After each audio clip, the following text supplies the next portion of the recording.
telepon Clarissa Yuliani NIM 779 dari kelas 2 SD A1. Di sini saya akan menceritakan kisah tentang kancil yang mati. Tanpa berlama-lama, mari kita langsung ke ceritanya. Cekidot.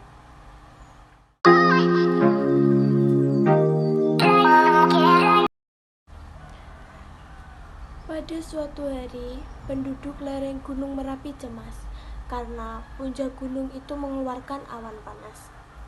Mereka khawatir jika gunung itu akan meletus. Mereka mengirim utusan ke juru kunci gunung berapi. "Mbah, apakah kita harus mengungsi?" Lalu sang juru kunci pun menjawab, "Tidak, jangan khawatir. Aku belum melihat tanda-tanda gunung itu akan meletus." Tetapi lama-lama situasi semakin gawat. Gunung itu mulai mengeluarkan asap dan lava yang panas. Udara di lereng gunung yang biasanya sejuk kini mulai berubah menjadi panas. Mungkin karena udara gunung yang mulai panas, maka banyak hewan yang turun gunung. Mereka berlari mencari udara lebih segar, termasuk kancil. Lalu penduduk beramai-ramai mendatangi juru kunci. "Bagaimana sekarang, Mbah?"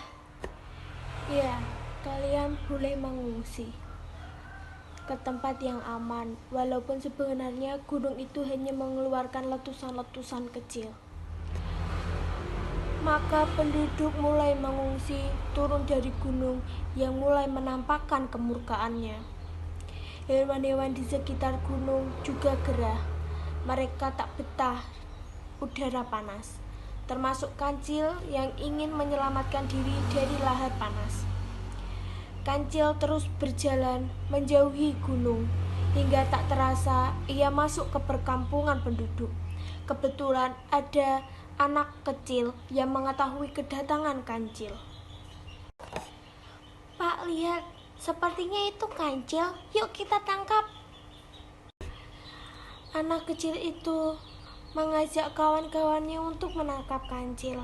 Kalau tertangkap, rencananya kancil akan dibuat gulai. "Wah, gawat! Aku ketahuan anak kecil!" umpat kancil. Hewan cerdik itu berlarian ke sana kemari. Anak-anak petani beramai-ramai mengejarnya sambil berteriak-teriak. Kancil menjadi panik. Semakin lama, semakin banyak anak-anak yang mengejarnya. Karena terdesak, ia akhirnya masuk ke dalam sebuah rumah kosong. Anak-anak dan orang tua masuk ke rumah itu pula. Mereka mengepung kancil. Kancil tak bisa meloloskan diri. "Mati aku kali ini," desis sang kancil yang putus asa. Ya, kancil akhirnya tertangkap. Ia diikat di belakang rumah Pak Tani. Meski tali pengikat itu kuat, kancil tetap berusaha meloloskan diri. Namun usahanya sia-sia belaka. Sementara Pak Tani masih mengasah pisau dan merebus air, Pak Tani berkata, "Sebentar lagi anak-anak akan makan gulai kancil. Hahaha." Tapi apa yang terjadi? Entah ketakutan atau terbelit tali di lehernya, kancil nampak tergeletak di dekat kayu tambatan. Banyak lalat yang mengerubunginya. Apakah kancil mati? Sepertinya iya. Pak Tani dan anak-anak kecewa saat melihat kancil mati sampai dikerubungi lalat. Mereka mempunyai kepercayaan yang tidak boleh dilanggar, yaitu tidak boleh menyembelih atau memakan hewan yang sudah mati atau sudah menjadi bangkai. Maka mereka membawa kancil ke tepi sungai. Binatang kecil itu dilempar ke tengah sungai.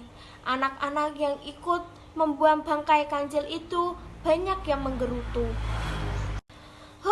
Gagal deh, padahal aku sangat ingin makan gulai kancil. Pasti rasanya enak." Sebagian anak-anak itu masih berdiri di atas sungai, mengamati kancil yang terseret arus sungai. Setelah hanyut agak jauh terbawa arus sungai, Kancil menggeliat dan berenang ke tepi sungai. Ya, Kancil tadi memang berpura-pura mati. Untuk mendukung aksinya, ia sengaja mengundang para lalat agar mengerubungi tubuhnya. Dasar hewan yang licik. Terima kasih. Wassalamualaikum warahmatullahi wabarakatuh. Bye-bye.